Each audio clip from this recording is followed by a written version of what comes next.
Okay, so hey guys and welcome back to another Axel 72 video, and in today's video I'm going to be giving my prediction for the Harlem Eubank versus Jack Catterall fight. And so if you are new around here and you haven't yet subscribed, please do so, like video if you do indeed like video, and feel free to join the Patreon as well. It's got a few members going now. It really supports the channel, and you can request any kind of custom combat sport related video, and like I say, it's really appreciated, and thank you for the members that are already in there.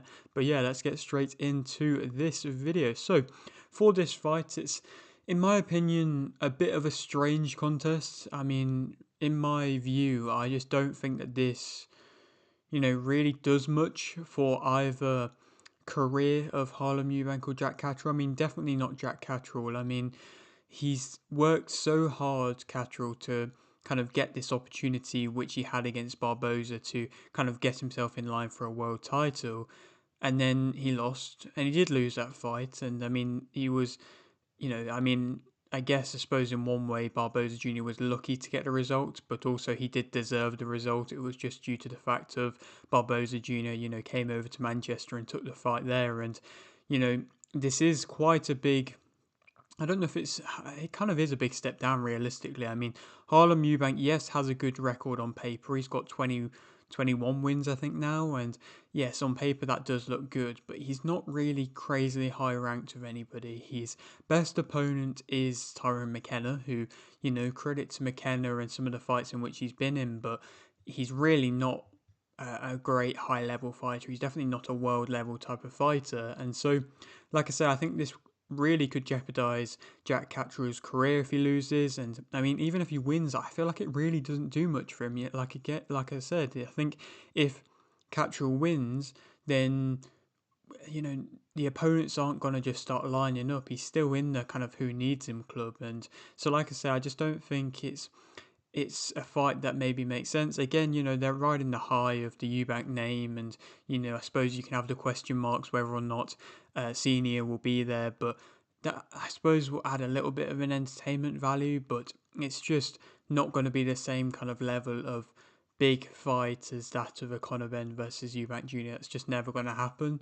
And again, on paper, I just don't think this has the makings of an entertaining stylistic matchup. I think it's going to be a interesting contest where it probably will be a high level of boxing that will be on display, but it's just not really, like I say, what the fans I'm sure are going to be wanting to see from a main event. And I just don't know how well it is going to sell, to be completely honest. I mean, Catterall has been really pushed to be a big ticket seller in Manchester after the whole double fight with Taylor, and I just don't think he is actually that big of a ticket seller. But I suppose it will showcase in this fight when, yes, it is a step down. Will the fans still come and watch? Like I say, we will have to wait and see. But I mean, like I say, it's nice to at least see Eubank finally getting this step up.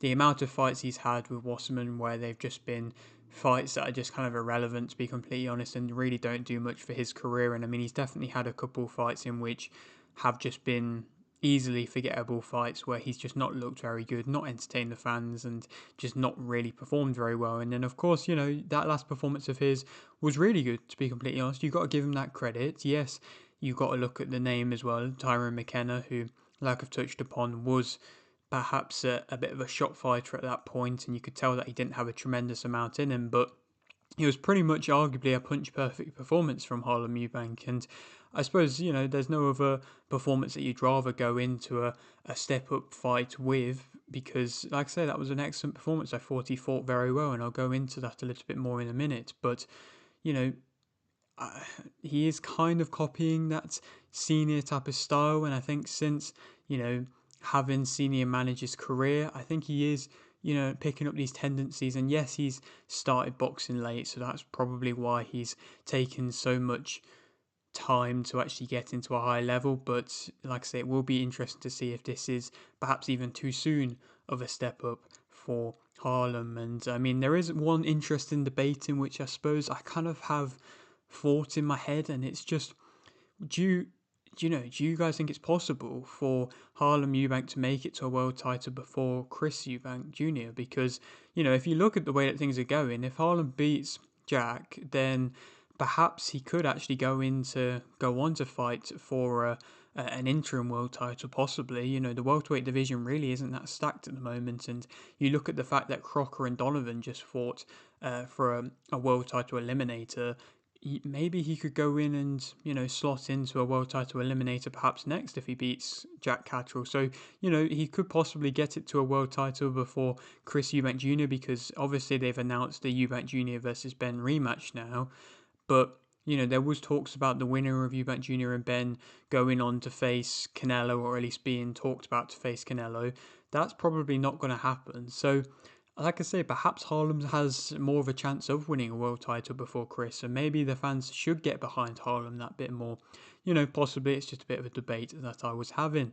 Obviously, you know, like I say, Jack Catterall lost to Barboza Jr. I mean, that loss definitely hasn't aged well. I mean, Barboza Jr. did lose badly to Teofimo Lopez. Lopez completely outboxed him and really put on a great display, which, to be fair, I mean, I know he's an excellent fighter, Teofimo Lopez, but I didn't expect him to put on that good of a showcase against Barboza. I thought Barboza may have even been able to beat Lopez, but obviously that didn't happen, so I do feel like he would have lost badly against Lopez if Jack Catterall was to fight him, and I suppose that's where it's interesting with these UK fighters. They always get so much hype, and they always get, you know, pushed so hard by these promoters, but that when they actually ever step up to world level, they really get shown up against. And I feel like that same would have happened with Jack Catterall and Teofimo if he ever fought there. But obviously now he's moving up in weights, and of course he still has to win this fight. It is definitely a must win for him. It will be interesting to see how he's like moving up in weight, if that will affect him in any way. But Harlem is at least a little bit more settled up in the welterweight division currently, so you know that's definitely something I suppose will be going on his side. Catterall as a fighter though, he's typically got fast hands and a great jab. I mean, you look back upon his performance against Dara Foley, especially. I know Dara Foley isn't the highest level of opposition, but that was a really good performance where he did literally just outbox him through the jab completely, and it was a beautiful showcase, to be completely honest, where he was pairing up his jab so well. He showcased his discipline and his, you know, kind of solid timing as well, and yeah, that was a really good performance. But you know, still, he does often showcase a great jab.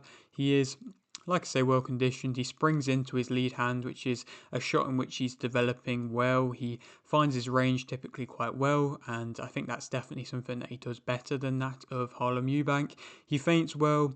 He's typically a mid-range type of fighter, where maybe you would argue that, you know, Harlem Eubank is developing into a bit more of an in-close type of fighter. He definitely showcased in that performance against Tyrone McKenna, where typically we've seen Eubank fight more at a mid-range in previous fights, but he looked, like I say, a lot better against Tyrone McKenna when he was fighting in close.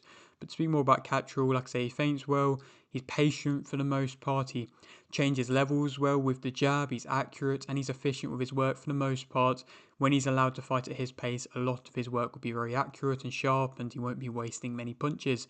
Negatives about him, I think he still does go back up in lines, and it means he can get caught with on-rushing shots. He wasn't really moving off the ropes that much. He was sitting on the ropes against Barboza, and that's when he was getting caught with shots. He was trying to perhaps time him, but it was just waiting too long. He has a limited variety of punch selection, in my opinion, and I don't think he really throws that big. So I feel like perhaps you would have to look at. I mean, I know Eubank isn't known for getting big stoppages, but you maybe with this new type of style in which Eubank is developing, you may have to argue that his power is more so better than that of Catterall's.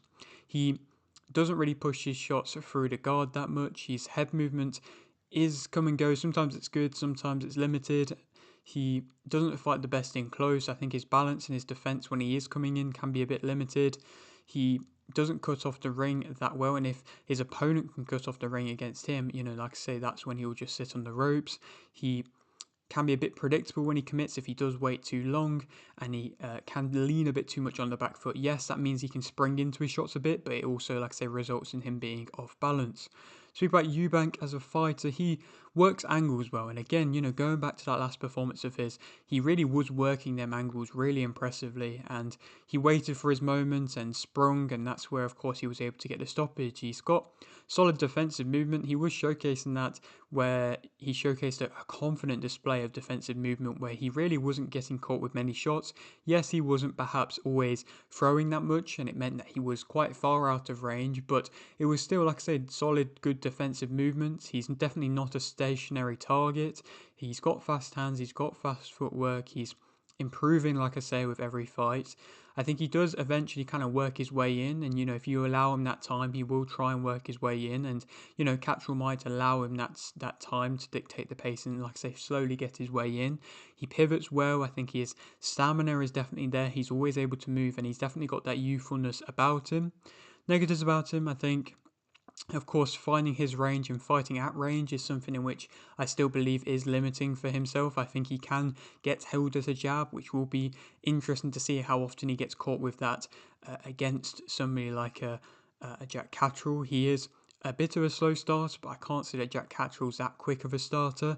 He needs a fighter who's kind of gonna want to exchange and gonna wanna back up a bit, and perhaps that is a bit of a Catterall at times. He has not a massive output unless he does seemingly get you hurt. He does cross his feet coming in. He does struggle against awkward fighters, in which again you would kind of have to argue that Jack Catterall is, and he can overmove a little bit in my opinion, where he is just, like I say, doing a bit too much movement, which means when he actually is committing to something, he perhaps gets a little bit muddled up in his head, and that's when it can become a little bit messy, his footwork. Who do I think is going to win? I think it's going to be the underdog in Harlem Eubank is going to be able to go out there and get a unanimous decision win. Again, it will be interesting to see which way the crowd is leaning, but just in my opinion, I think that Harlem Eubank is going to be able to work the angles. If Catterall is going to be sat back on the ropes, then into these later rounds, I think Harlem Eubank will be able to have success. I think Catterall probably will look like he's maybe coming away with it within the first 3 to 4 rounds, but I think the move up in weight maybe might slow Jack Catterall down into the later rounds, and that's when Harlem Eubank might be able to pounce. And if he does pounce and does work the angles well, then I think he can have success. And I think this could be another showcase, great performance where, you see the fighter improving against his lesser opponents, and then maybe it is the right time to take the right step up. And again, like I say, I think he is going to be able to win via a relatively convincing unanimous decision, not a crazily one-sided fight, but still, more than enough to be a unanimous decision. And again, like I said, that is quite a big an upset. And at that point, Jack Catterall, where does he go? Not really entirely sure, but who? Perhaps Harlem Eubank could go on to fight next. Like I say, I've listed a few options already. A Crocker versus Donovan, if they do rematch, I think they are, but that's gone a little bit quiet. But if they do rematch, then the winner of that could go on to fight a Eubank, because I'm not entirely sure if they will get a shot at a world title. If not, then an Essuman, that could definitely happen. I mean, Essuman's coming off a great win against Josh Taylor. Similarly, he took that step up against, a good name in Josh Taylor. But yes, Josh Taylor was definitely coming off a worse run of results than Jack Catterall. But Esman was able to get that win, and, perhaps that could be an excellent fight to see. Or perhaps a Courier. Courier was, I believe, on that Jake Paul undercard, and he's with Golden Boy 16-0-1, I believe. So that could be a good contest as well for two highly ranked guys. I don't believe that it will be that difficult if Waterman want to do well with Harlem Eubank to be able to push him and put on some big fights, of course, with the name in which he has. But yeah, that is it for today's video. Hope you did enjoy. Like the video if you did. Like the video, subscribe if you're new, and thanks for watching.